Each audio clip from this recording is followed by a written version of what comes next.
பிழை தவறு வரும் பொழுது அந்த பிழையை திருத்திக்கணும். அப்படி இல்லைன்னா அந்த பிழை அந்த தவறு என்னவா மாறும் அப்படின்னா மறைவான குற்றமா மாறும். அதுக்கு இன்னொரு முகம் இருக்கு.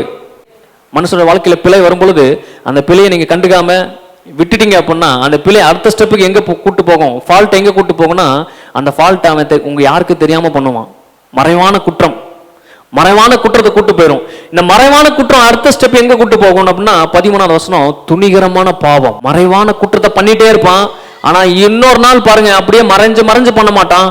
துணிகரமா வந்து நின்று ஆமா இப்படிதான் பண்ணுவேன், என்ன பண்ணுவேன்னு கேட்பான். துணிகரமான பாவங்களுக்கும் அடியனை விலைக்கு காத்திரலும். அந்த துணிகரமான பாவம் என்ன பண்ணுனா அவனை ஆண்டு கொள்ளும். ஆண்டு கொண்டதுக்கு அப்புறம் என்ன பண்ணுவான், பெரும் பாதகம். துணிகரமான பாகம் எங்க கொண்டு போய் விட்டுறோம்னா பெரும் பாதகம்.